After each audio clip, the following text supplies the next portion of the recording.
If you're thinking about selling your house in Pennsylvania, it's super important to prepare your house properly. I'm gonna run through my process that I do with my clients and what I tell them to do to get their house ready for sale in Pennsylvania. I'm Rob Lawrence with VRA Realty. I'm based out of Westchester, Pennsylvania. I've sold over 150 houses in the Philadelphia suburbs, so I'm gonna take all my knowledge and expertise and let you know what you should be doing. So the first thing is you want to get a second set of professional eyes on the property, which means you should have your realtor come and take a look and tell you what you need to do. Because you've been looking at your house for your whole life and you forget, oh yeah, that thing that broke a while ago, I just kind of deal with it. And then it's like, oh, a buyer's not going to see it the same way.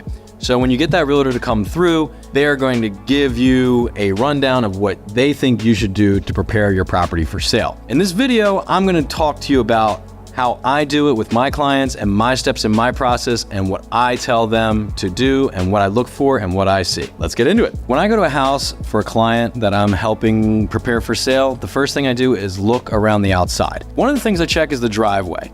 The driveway may need to be sealed. That's a quick and easy fix. There might be some power washing needs to be done on a patio or the side of the house. There might be some landscaping that's a little bit overgrown or needs to be cut, leaves that might need to be raked. So I'm just looking around the outside of the house, getting an overall feel, looking especially if there's any trees that are oversized or might need to be cut down.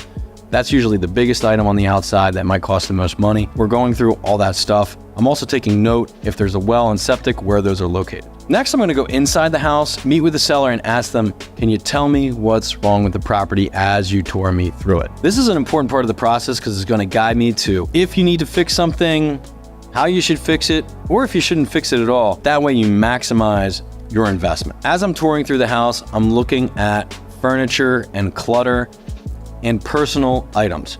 So the main thing is when I'm walking through the house, do I run into any furniture in the hallway? Is there furniture that doesn't need to be in a location to help me understand what room this is? Hey, I'm in a bedroom. There's a bed and a nightstand. That's really all that room needs to be defined as a bedroom and for someone to feel that's a bedroom. Now, if I've got 3 more bureaus in there and that's all making me feel kind of tight, that's something I'm going to recommend. Hey, can we put those in the garage or sell them on eBay or whatever it is? I'm also going to be looking at cleanliness because buyers just feel if a property is clean or not. It's so important to get the house deep cleaned. It's worth the investment. It's probably the best ROI on anything you can do because it might cost maybe $500 to $1,000 and that is going to return probably $10,000 or more because the house is clean. Stuff people often miss are like baseboards, windows, things that they just don't think about on a regular basis, or maybe that they're kind of like blind to because they're just in the house all the time.